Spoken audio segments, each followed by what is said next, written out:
Hey guys, I'm Julian Grimm, and there's a crazy pool of sweat happening right in between my boobs. Or should I call them moobs? Today we're gonna keep talking about mixing the punk rock track that my band recorded in the studio some time ago. As I said, it wasn't ideal conditions. We had a very tight time limit, but we did it. The song is done. It was awesome to record with everyone in the studio all at once, and this is how it sounds.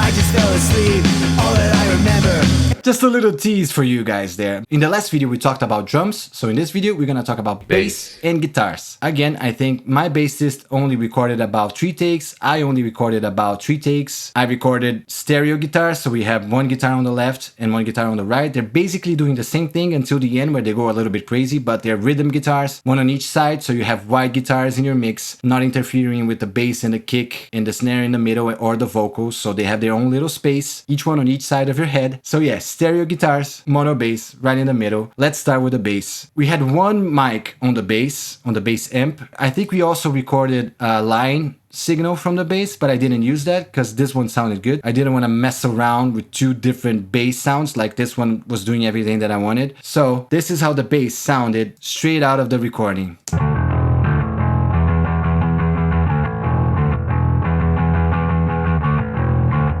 So as you can hear, there's loads of low end in there, which is nice. There's some saturation, which is nice. There's some aggressiveness from the pick, which is nice. So I just want to heighten that niceness of this bass, okay? So first step, EQing.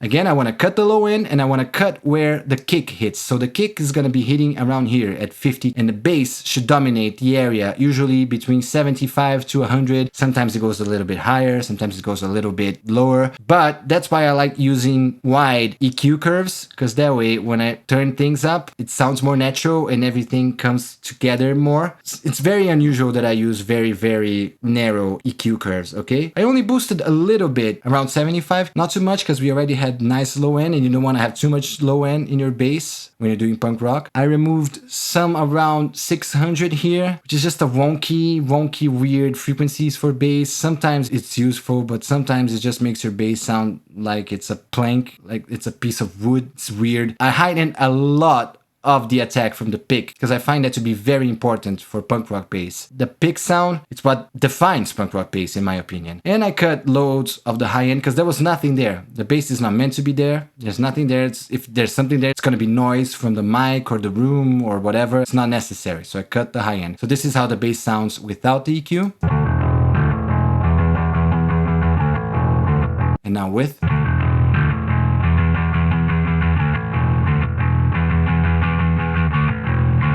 As you can hear, a lot more aggressive. Now we got our friend back, OTT. This is a multi-band compressor preset in Ableton Live. I think it's called Over the Top. We talked about in the last video, but I don't know. It's the OTT. It does crazy things. I'm gonna show you what it does all the way up on the bass. It's crazy, okay? But you can hear that aggressiveness. I want a little bit of that in there. So I put the amount down right here. And there it is.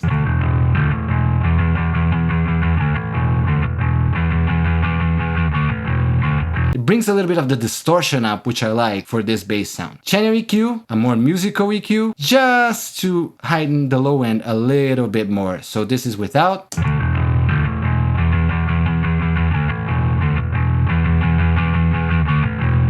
Now, how nice the low end from this EQ sounds. It's much better than the low end from this EQ, I'll tell you. The EQ8 is more of a surgical EQ. In Ableton, channel EQ, it's much more musical and the low end sounds much better. The high end sounds much better as well. It's very simple, but it's very useful. And another thing that I'm gonna mention is when you're EQing things and you have a nice sound, but suddenly you feel like, oh man, I need to sculpt it a little bit more so it sounds exactly like I want it. But you have this EQ that you've done before that you really like. You don't have to mess around with the EQ that you already added to your track and you already kind of like it. You can add another EQ to it and you can do the adjustments on the new EQ and not mess around with the original EQ you liked. Sometimes you end up making redundant things, or you end up doing things that make no sense. As long as you're sculpting your sound slowly and hearing it, in the end it works better. So I like to use more than one EQ on every track, just because there's the first EQ, which is more surgical, like I'm fixing things, trying to make things better, like right out of my head. The last EQ, like I'm listening to the whole mix for a while now, I know what it's going on, I'm just gonna do little touches and make things perfect. And lastly, I got the compressor here, a little bit more compression, just because my bassist is a little bit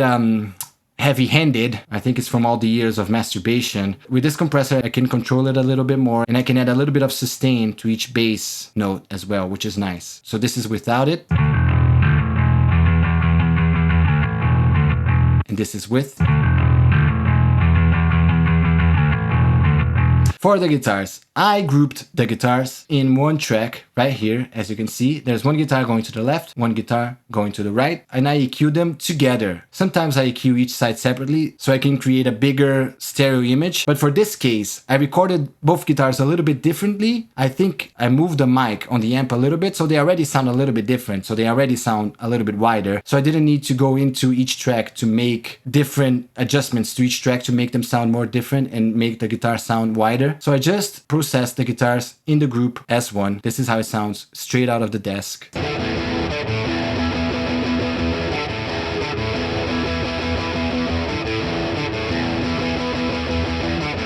Now this was an orange amp, I think, and I gotta admit, I don't get along with orange amps that much. So I wasn't happy with this guitar sound. So I EQ'd it the best that I could. As you can see, cut all of the low end because I don't want my guitars to mess with my bass. And I give a little bit more high end because I think they were a little bit bland. So I need a bit more sparkle from the distortion in there. So this is how it sounds without the EQ. And now with.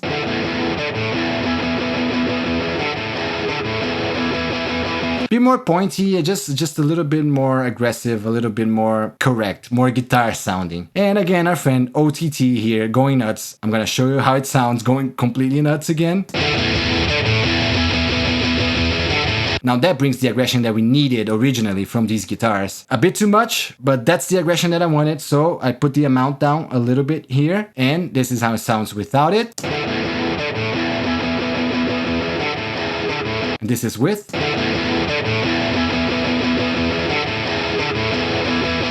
Much better, much better. And this is how the bass and the guitars sound in the mix.